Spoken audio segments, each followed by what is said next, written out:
Wake up! Take the pillow from your head and put a book in it! Only our brother Martin Luther King exhausted a means of nonviolence with his life being taken by some racists.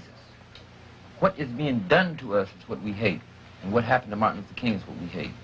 You darn right. We respect nonviolence. But to sit and watch ourselves be slaughtered like our brother, we must defend ourselves, as Malcolm X said, by any means necessary. At this point, I question the whole purpose of the Black Panther Party. In my thinking, they were necessary. It was a shock treatment for white America to see black men running around with guns, just like black men had saw white men running around with guns. Yeah, that was a shock treatment. It was good in that extent, but it got a lot of black people hurt. There was no joke about what was going on, but we believed with our hearts that we should defend ourselves. And there were so many that did do that. By 1968, the Black Panther Party was part of an increasingly volatile political scene. That summer, the National Democratic Convention in Chicago was disrupted by violent clashes between demonstrators and police. I've never seen anything as horrible in my whole life. Look at Dr. Keller.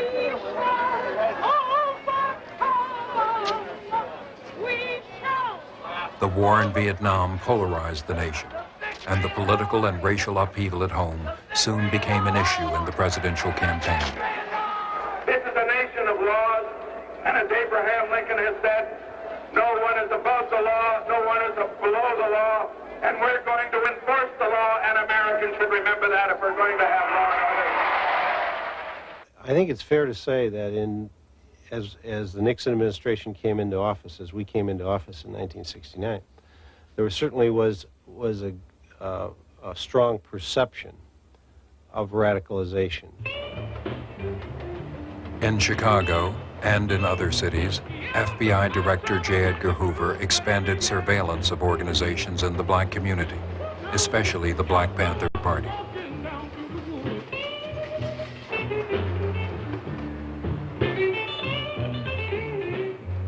Directives issued by FBI headquarters a few weeks after the elections called for, quote, imaginative and hard-hitting counterintelligence measures aimed at crippling the Black Panther Party, unquote. On Chicago's west side, the Panthers had just opened their first office in Illinois. Well, the thing that I really loved about the Black Panthers is that they refused to be ignored. It was very easy to ignore black people back then because everybody figured, well, it's just a lot of talk, and they're not going to do anything. They'll just go on and on and on, moaning and groaning about how terrible everything is, and they, of course, at the best, they just might get involved in some acts of nonviolence, but that's about it. And they just kind of, business as usual. You couldn't have business as usual with the Black Panthers. The Black Panthers were definitely going to be heard. So we always say the Black Panther Party that they can do anything they want to us. We might not be back. I might be in jail. I might be anywhere. But when I leave, you can remember I said with the last words on my lips that I am a revolutionary. And you're going to have to keep on saying that. You're going to have to say that I am a proletarian. I am the people. I'm not the pig. You've got to make a distinction. And the people are going to have to attack the pigs. The people are going to have to stand up against the pigs. That's what the Panthers are doing. That's what the Panthers are doing all over the world. Fred Hampton, a former NAACP youth organizer, became, at age 20, chairman of the Illinois chapter of the Black Panther Party. The Panthers program drew mixed reactions in Chicago's black community. Many black people initially was very, very afraid of the Black Panther Party. I understood where they were trying to go politically and felt that they had to change things. And when I talk about fear, I was afraid they weren't going to do it right. And I was always trying to cool them out and say, that's not the right way to go. They were too direct. You could tell that this was a movement that was very meaningful to them. And none of them was suicidal, so it wasn't like they were out there trying to figure out a way to get killed. But they did honestly and truly believe in power to the people. I mean, that was their slogan. Here you found some brothers and sisters saying, first, look, The United States Constitution guarantees us the right to bear arms and to protect ourselves. And we understand that we need protection in the black community.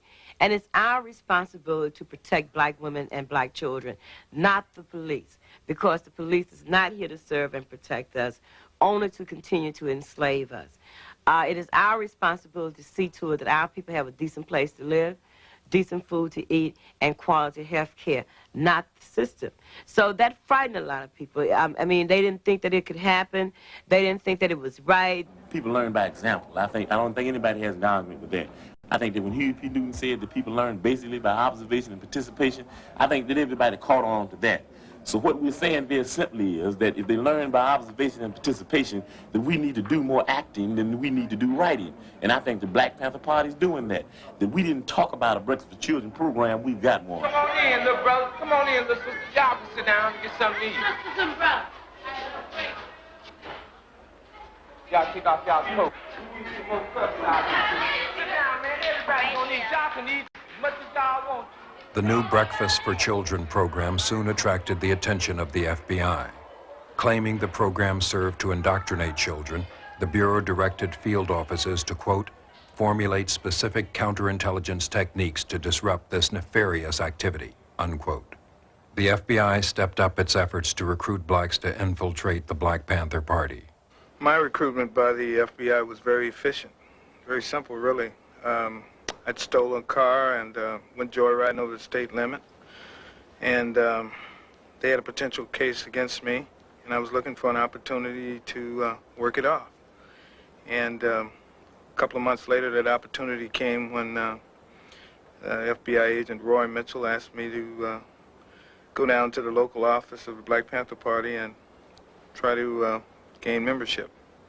I think everyone that was in the Black Panther Party kind of understood it was a given that we would have wiretaps, that we would be followed, that we would be harassed, we'd be locked up, that we would even be beaten by the police. In the winter of 1969, law enforcement agencies launched efforts to undermine an attempted coalition between the Black Panther Party and the Blackstone Rangers, a Chicago gang. The Panthers were pursuing an ideology that said we need to take these young minds, this young energy, and turn it into part of our movement in terms of black liberation and the rest of it. And I saw a very purposeful, intentional effort on the part of the police department to keep that head from hooking up to that body. It was like, you know, do not let this thing become a part of what could ultimately be a political movement, because that's exactly what it was. FBI agents wrote an anonymous letter to Jeff Fort, the leader of the Blackstone Rangers, warning Fort that the Panthers have, quote, a hit out for you, unquote. The Bureau knew that the information was false, but believed that Fort might take retaliatory action against the Panthers. Meanwhile, city officials announced a crackdown on gangs. Would you say that street gangs can do no good? Is that what you would say?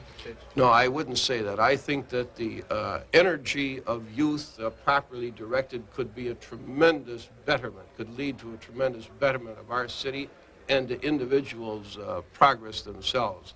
I'm complaining about the misdirection. I'm complaining about the fact that 620 out of 693 shooting victims are black themselves.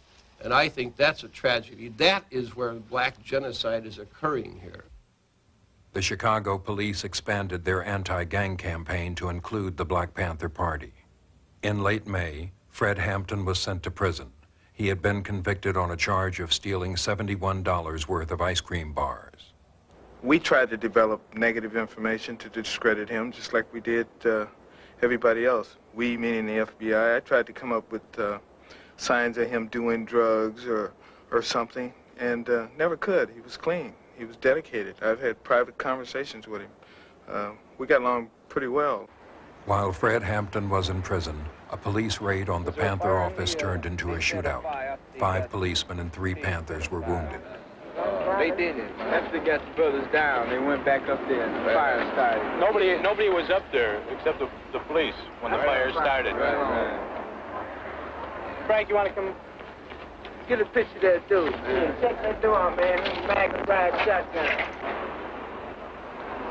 They shot up the door at the office there, arrested some Panthers. And just to show you the nature of the raiding officers there, they burned boxes of cereal that we had on the 3rd floor. I mean, they deliberately set fire to that. They didn't set fire to the 2nd floor.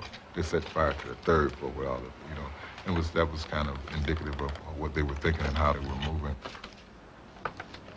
The idea on the part of the police was to psych the community out.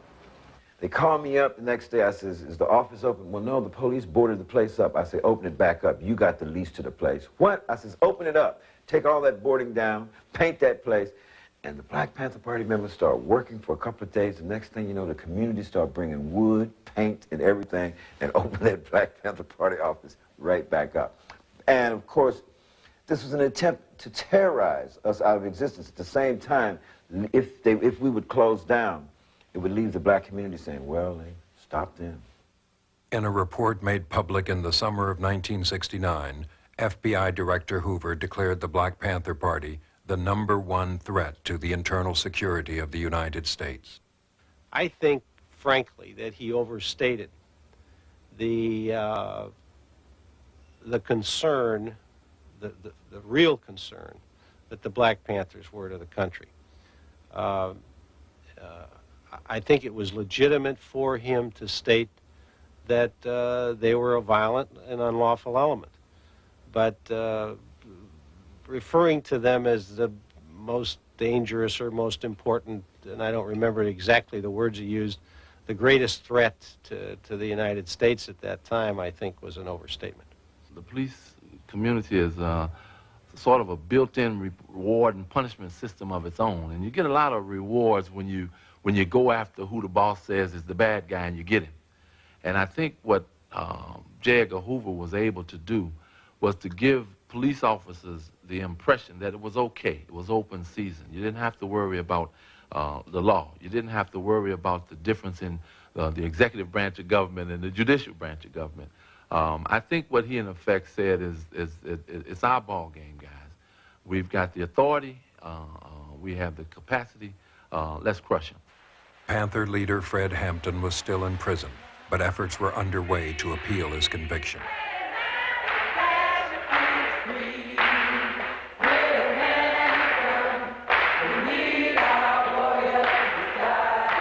We were successful when we got him out of jail towards the end of that summer because a Supreme Court justice in the state of Illinois looked at what kind of a person he was, looked at the kind of case it was, and gave him appeal bond. That's the first time I saw Fred Hampton, and I was in a young white student in a predominantly black church, full to the rafters, welcoming Fred Hampton back. Okay, you put your hands down now. We say all power to all people. We say white power to white people. Brown power to brown people. Yellow power to yellow people. Black power to black people. X power. We go out, we drive along to some schoolyard or something, and there are like 200, 300 people waiting there for Fred to show up. And the phenomenal part was that, I mean, these are all people from the streets, I mean, who are not going to get up and go to work or anything else, and never had no discipline and never would. But there they were. It was 6:30 in the morning, freezing Chicago weather. And Fred would have them out there doing push-ups and jumping jacks and getting themselves energized for the day's work, which included making the breakfast, which included selling papers, which included working in the medical clinic, which included a bunch of stuff. It was a very day-to-day kind of a thing, the Black Panther Party. And you'd have Fred out there rallying them, and he'd say, all right, all right, all right, power to the people. Everybody say, power to the people. He'd say, now, I'm not going to die on no airplane. They'd say, no. I'm not going to die slipping on no ice. They say, no. He said, I'm going to die for the people because I'm going to live for the people. They say, right on. He said, I'm going to live for the people because I love the people. They say, right on. He'd say, I love the people. Why? And they say, because we're high on the people, because we're high on the people. And that was Fred Hampton. When you saw this was 21 years old. It was unbelievable. You could not be moved by Fred Hampton. In the fall of 1969, Chicago was the scene of a controversial trial. The defendants were leaders of the anti-war demonstrations that had taken place during the Democratic Party convention.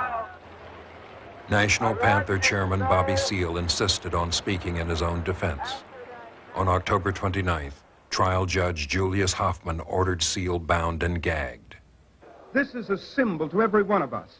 Black men in our courts are gagged. Black men in our courts do not feel as though there is any justice. Black men in our courts, whenever case they come, feel that judges do not understand and are without mercy.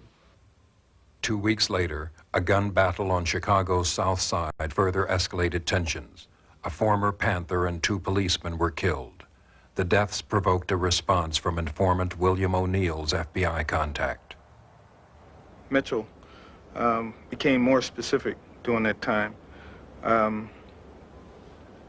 He wanted to know the locations of weapons caches. He wanted to know if we had explosives. He needed to know who was staying at what locations, who spent the night where. His information didn't change so much as he requested more detail. And I knew why.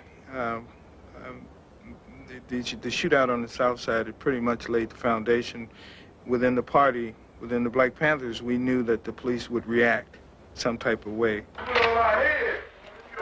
Expecting police action, the Black Panthers had fortified their office.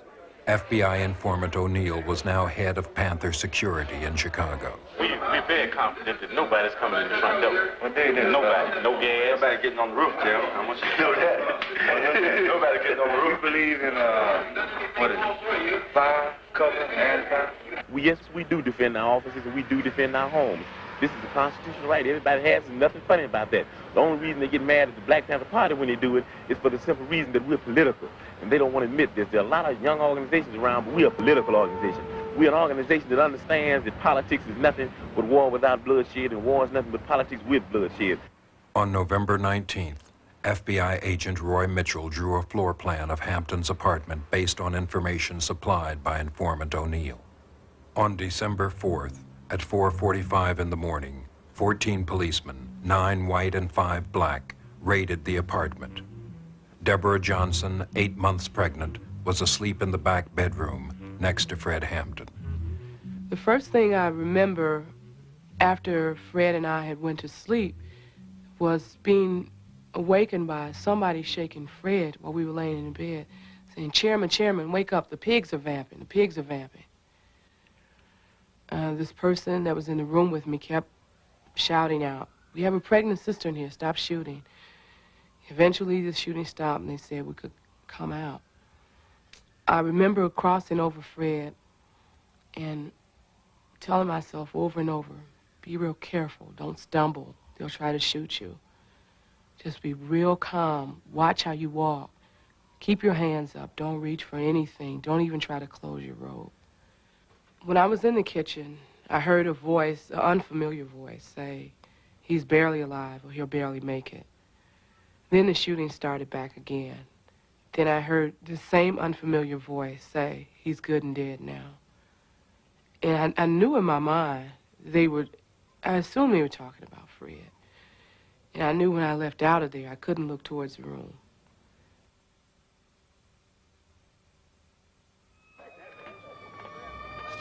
Party leaders Mark Clark and Fred Hampton were killed in the raid. 4 of the 7 surviving occupants of the apartment were wounded. All were charged with assault and attempted murder. When they locked me up at the police station, I kept begging them for a call, to make one call. I called, I think, the office, the Black Panther office, and I spoke to Bobby Rush, and he told me that Fred was dead. Fred had been killed.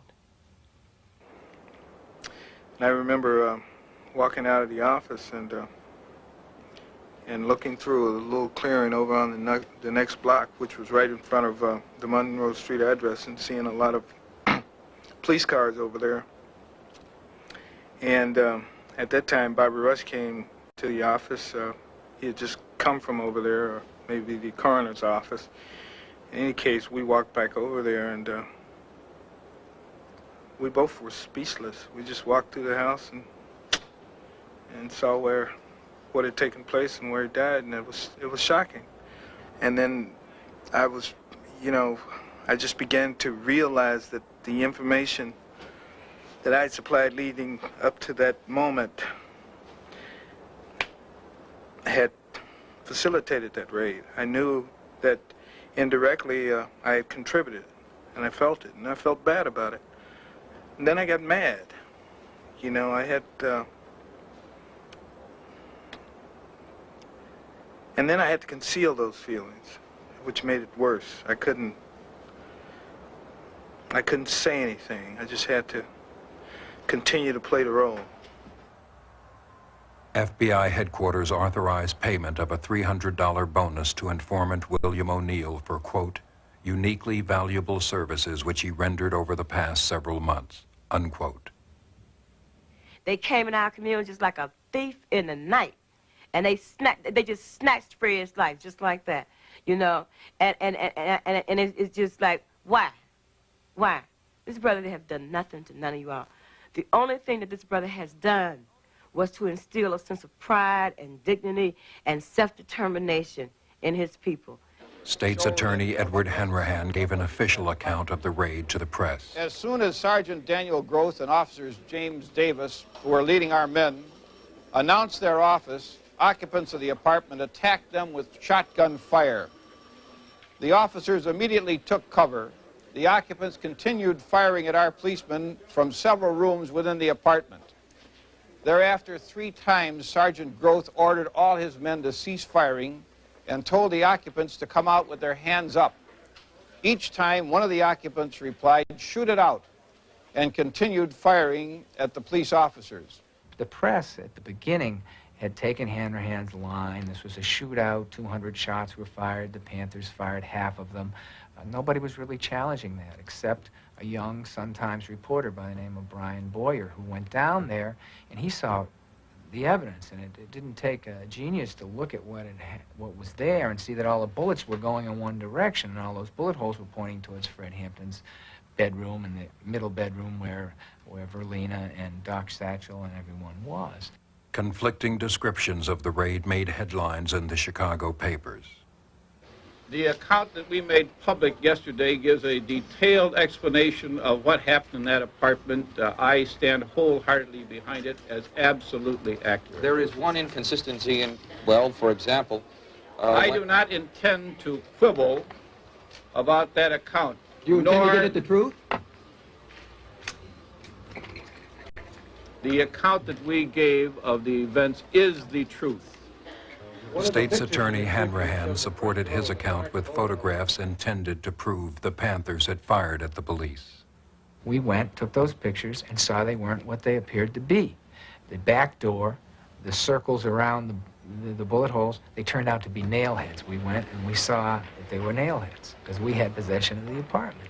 As far as the door that the Panthers were really supposedly firing into, that turned out to be the bedroom door, and it was the door that the police had made into Swiss cheese with their machine gun bullets. The controversy grew. This blatant act of legitimatized murder strips all credibility from law enforcement. In the context of other acts against militant blacks in recent months, it suggests an official policy of systematic repression. The Black Panthers preach every day, hate, kill Whitey, kill the police, kill the pigs, hate, hate, hate. That's all you hear from them. They expect those police officers to walk into that apartment with pea shooters?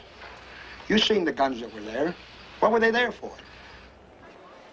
Members of the Black Panther Party were taking people from the community through the apartment so they can actually see what was going on.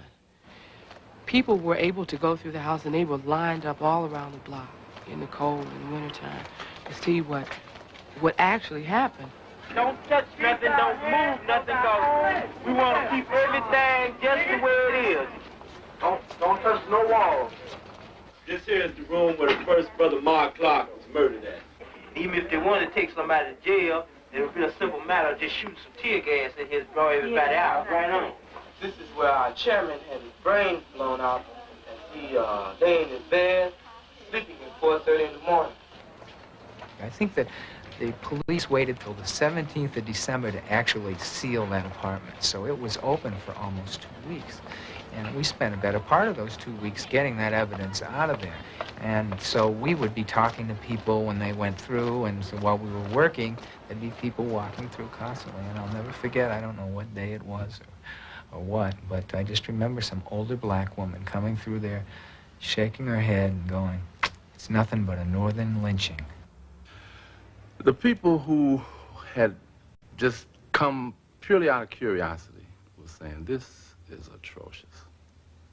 This, even law and order people were saying, this is unlawful and it's disorderly. And it's obviously not part of what I want to condone in terms of my law enforcement or my taxes to be protected. This is not the police function here. People realized that there had been a trial, a conviction, and an execution in that house. You know, it can happen to any of us. And that was fear, shame, you know, sorry. What could we do? Why couldn't we have protected Fred?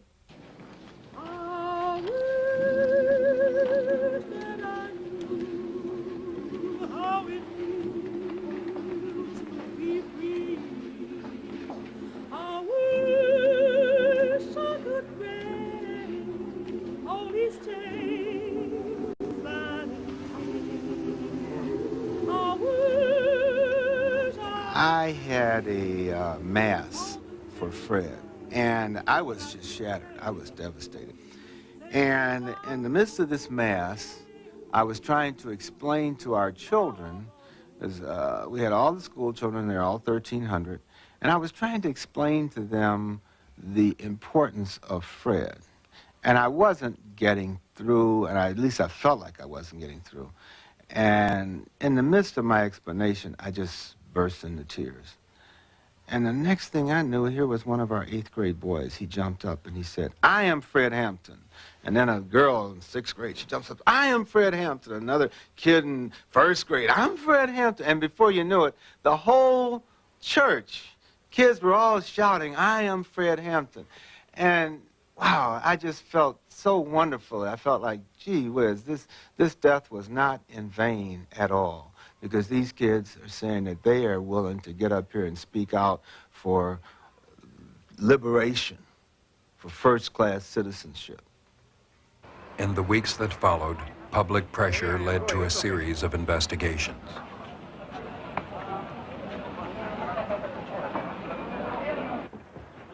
An FBI ballistics expert established that all but one of the more than 90 shots had been fired by the police.